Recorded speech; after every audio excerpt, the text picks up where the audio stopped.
As the queens engaged in yet another heated argument, tragedy struck. King Osinachi, overcome with stress and anguish, suffered a heart attack and collapsed before their eyes. The palace was thrown into chaos as both queens rushed to his side.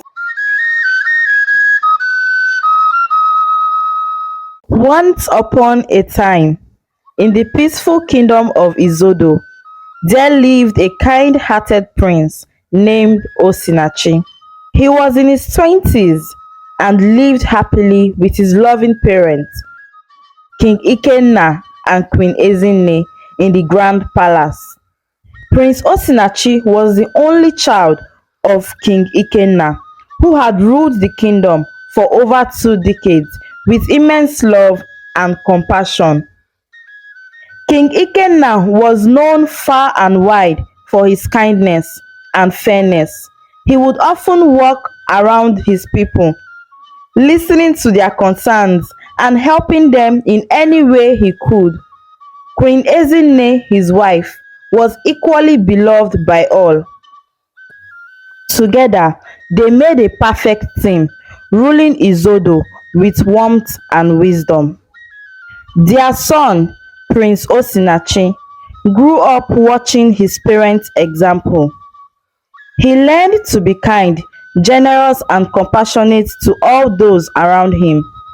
The people of Izodo adored him, bringing gifts and tokens of appreciation to the palace regularly. One sunny day, tragedy struck the kingdom. King Ikenna fell gravely ill, sending shockwaves through the palace and the entire village. Despite the best efforts of the royal physicians, the king's condition worsened and he passed away, leaving behind a grieving queen and a devastated prince, and a kingdom in mourning. The palace was filled with sorrow as the news spread throughout the land.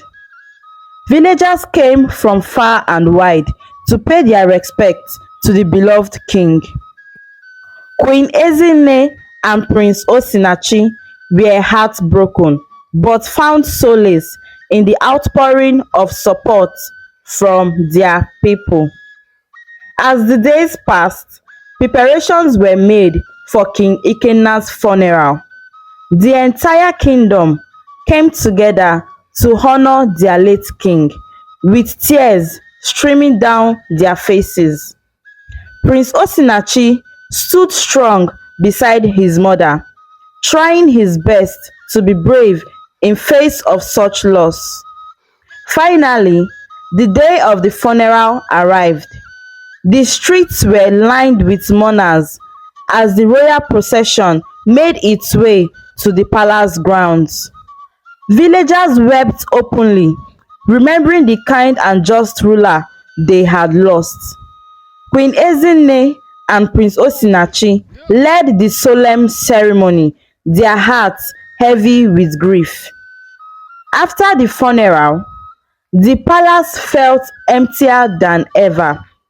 Queen Ezinne retreated into her chambers, mourning the loss of her beloved husband. Prince Osinachi tried to be strong for her, but he was too struggled with the weight of his grief. The villagers rallied around their queen and prince, offering words of comfort and support. They brought food, flowers, and kind words, hoping to ease their pain even just a little bit. As the days turned into weeks, life in Izodo slowly began to return to normal. The villagers went back to their daily routines, but the memory of King Ikenna lingered in their hearts. Queen Ezinne and Prince Osinachi took comfort in each other, leaning on one another for strength during this difficult time. Though their hearts still heavy with the loss, they knew that together they would carry on King Ikenna's legacy of love and compassion. After the passing of King Ikenna, the elders of the village convened at the palace. Prince Osinachi and Queen Ezinne were summoned to the meeting, where Mazi Okeke, the late king's trusted advisor, addressed them. With a solemn tone, Mazi Okeke spoke of the kingdom's need for a queen to stand beside Prince Osinachi as he prepared to ascend the throne.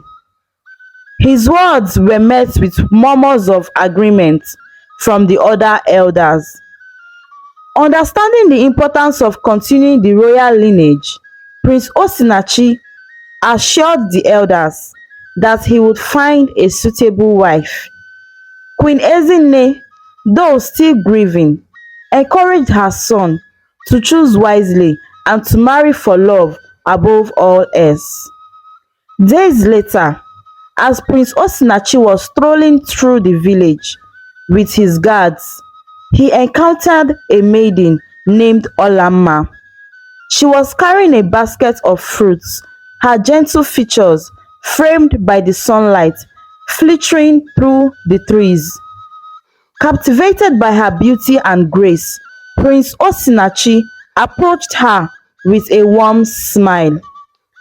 "Good day, fair maiden," he greeted, his voice carrying a hint of nervousness. Olamma returned his greetings with a polite courtesy, her eyes sparkling with curiosity. As they exchanged pleasantries, Prince Osinachi learned of Olamma's humble background. She was the daughter of a respected man who had served the late king faithfully but who had passed away years ago. Since then, Olamma had shouldered the responsibility of caring for her mother and younger siblings, working tirelessly in the fields and selling fruits at the market to make ends meet. Moved by her strength and resilience, Prince Osinachi extended an invitation for Olamma to visit the palace. Over the following days, as Olamma became a regular guest at the palace, she and Prince Osinachi grew closer. They spent hours talking, sharing their hopes, dreams, and fears with one another. As they walked through the palace garden one afternoon, Prince Osinachi confessed to Olamma, "You have captured my heart, Olamma. Your kindness and generosity inspires me. Will you do me the honor of becoming my wife?" Olamma's eyes widened in surprise, her heart fluttering with joy. "Oh, Prince Osinachi, I am but a simple maiden. How can I ever be worthy of such a noble honor?" Prince Osinachi took her hands in his gaze earnest. "It is not your station in life that matters to me, Olamma. It is your pure heart and unwavering spirit. Together we can build a future filled with love and compassion." Tears of happiness welled up in Olamma's eyes as she nodded, her heart overflowing with love for the kind-hearted prince. "Yes, Prince Osinachi, I will be your wife." With smiles lighting up their faces, they embraced, knowing that their love would conquer any obstacles that lay ahead.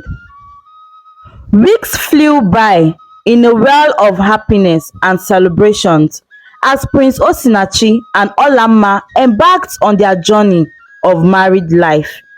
Their wedding was a grand affair, with the entire village coming together to rejoice in their love. Amidst the music, dancing and laughter, Prince Osinachi and Olamma exchanged vows, promising to stand by each other through thick and thin. After the festivities subsided, Olamma moved into the palace, welcomed with open arms by Queen Ezinne. The palace buzzed with joy as the newlyweds settled into their roles as king and queen. ruling the kingdom of Izodo with the same love and compassion that had defined King Ikena's reign. The day of Prince Osinachi's coronation arrived, and the villagers gathered in the palace courtyard to witness the historic event. With Olamma by his side, Prince Osinachi was crowned the new king of Izodo, pledging to uphold the values of justice, kindness and unity that his father had instilled in him. As months passed, the kingdom flourished under King Osinachi's rule, but the joyous occasion of their coronation was soon overshadowed by another momentous event, the birth of Princess Adanaya. The villagers rejoiced at the arrival of the royal baby, showering her with love and affection. Queen Ezinne doted on her granddaughter, spending hours playing with her and showering her with kisses. Olamma embraced motherhood with grace and tenderness, her heart overflowing with love for her precious daughter. Princess Adanaya grew into a lively, curious toddler, her laughter echoing through the palace halls. With her bright eyes and infectious smile, she brought joy to everyone she met, melting even the sternest hearts with her innocence and charm. But as years passed, Princess Adanaya reached the age of 3. Whispers began to circulate among the elders of the village. They approached King Osinachi, expressing their concern about the need for a male heir to secure the future of the kingdom. Saddened by their words, King Osinachi confided in Queen Olamma, sharing the elders' worries. Despite her own disappointment, Queen Olamma stood by her husband, offering him comfort and support. Perhaps it is simply a matter of time, she reassured him, her voice soft and soothing. We must have faith that the gods will bless us with our own son when the time is right. King Osinachi took solace in his wife's words, finding strength in her unwavering love and faith. He vowed to stand by her side and never waver in his commitment to their family. As time passed, the pressure from the elders for an heir weighed heavily on King Osinachi and Queen Olamma. Despite their love for each other, Queen Olamma's inability to conceive left them both feeling anxious and uncertain about the future of the kingdom. One day, Queen Ezinne summoned her son to her chambers for a private conversation. With a heavy heart, she broached the delicate topic of securing the royal lineage. "My dear son," she began, her voice filled with concern, "I know how much you love your wife, but the kingdom's future depends on having an heir." King Osinachi listened intently, his brow furrowed with worry. He could see the sadness in his mother's eyes and felt the weight of her words pressing down on him. "But mother," he protested, "I cannot bear the thought of betraying Olamma's trust by taking in another wife." Queen Ezinne sighed, her heart aching for her son's predicament. "I understand your reluctance, my son, but sometimes we must make sacrifices for the greater good of the kingdom," she gently reminded him. Lost in thought, King Osinachi retreated to his chambers, grappling with the impossible choice before him. As he sat alone in silence, his mind consumed by conflicting emotions, Queen Olamma entered the room, her presence bringing him back to reality. "I overheard your conversations with mother," she confessed, her voice trembling with emotion. "I know this is a difficult situation, but we must think of the kingdom's future." King Osinachi's gazed at his wife with a heavy heart. "I cannot bear the guilt to hurt you, Olamma," he whispered, reaching out to take her hand in his. Tears welled up in Queen Olama's eyes as she pleaded with him. "Please, my love, consider what is best for our people. I will stand by you no matter what you decide." Moved by his wife's unwavering love and sacrifice, King Osinachi made a difficult decision to heed his mother's advice. With a heavy heart, he agreed to take a second wife in hopes of securing the kingdom's future. Queen Olamma, though filled with sadness, put on a brave face for her husband's sake. She introduced her best friend Ugochi to King Osinachi, assuring him that she was a kind and gentle soul who would respect their marriage. Reluctantly, King Osinachi agreed to marry Ugochi, and soon she moved into the palace as his second wife. Despite the circumstances, Ugochi treated Queen Olamma with kindness and respect, easing some of the tension in the palace. As time went by, a bond formed between the two wives, their friendship blossoming amidst the challenges they faced. They spent their days together, sharing laughter and tears, supporting each other through trials of royal life. King Osinachi and Queen Ezinne watched with pride as their family grew stronger, grateful for the love and unity that now filled the palace halls. As time passed, the anticipation for the arrival of the royal heirs grew stronger in the palace of Izodo. Queen Olamma and Queen Ugochi, both pregnant, received the best care from the palace physician, ensuring their well-being and that of their unborn babies.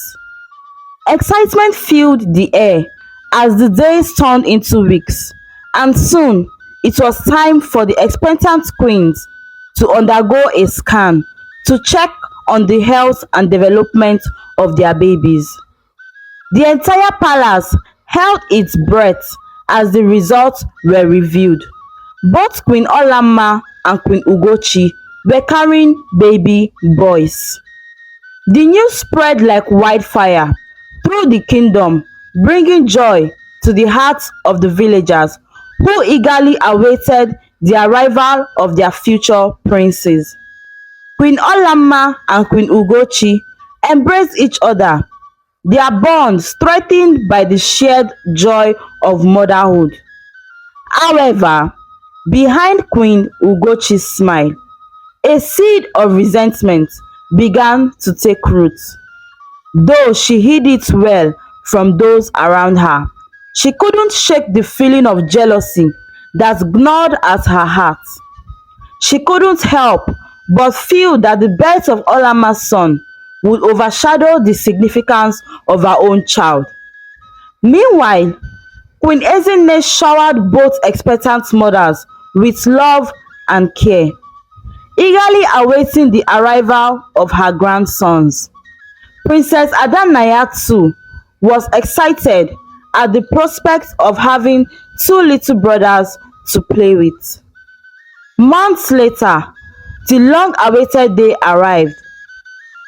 Queen Olamma went into labor, her cries echoing through the palace as she bravely brought her son into the world. King Osinachi beamed with pride as he held his newborn son in his arms, tears of joy streaming down his face. The palace was filled with celebration as villagers gathered to welcome the newest member of the royal family. Gifts poured in from all corners of the kingdom, and the elders offered their blessings to the newborn prince. The next day, as the excitement continued to fill the palace, Queen Ugochi also went into labor. With all the support of the palace physician, she welcomed her own bouncing baby boy into the world. King Osinachi rushed to her side, his heart overflowing with love and pride for his second son. The celebration doubled as the palace rejoiced in the birth of two healthy baby boys. Queen Ezinne was overjoyed to meet her grandson, showering them with kisses and blessings. Princess Adanaya danced with excitement, eager to welcome her new brothers into the royal family. 20 years had passed since the joyous birth of the royal princes, but now the once harmonious palace of Izodo was engulfed in chaos. Queen Olamma and Queen Ugochi, once friends, had become bitter enemies, their constant fighting and bickering filling the palace halls with tension.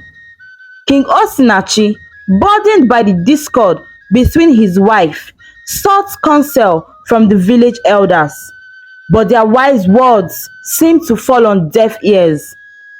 Try as they might, there was little they could do to quell the animosity that had taken root in the palace. One fateful day, as the queens engaged in yet another heated argument, tragedy struck. King Osinachi, overcome with stress and anguish, suffered a heart attack and collapsed before their eyes. The palace was thrown into chaos as both queens rushed to his side, but it was already too late. The beloved king had passed away, leaving behind a kingdom in mourning. The people of Izodo wept for their wise and compassionate ruler, gathering to pay their respect and bid farewell to their beloved king. Queen Olamma and Queen Ugochi, consumed by grief and guilt, could only blame each other for the tragic loss. After King Osinachi was laid to rest, the kingdom faced a new crisis. The throne could not remain vacant for long. Traditions dictate that the kingdom must have a new king within 3 market days, or else chaos would ensue. Queen Ugochi, determined to see her son Prince Obiora crowned as the new king, argued vehemently that he was the rightful heir, as she married the king Osinachi solely to bear him an heir. But Queen Olamma countered, insisting that her son Prince Obina was older and therefore the rightful successor to the throne.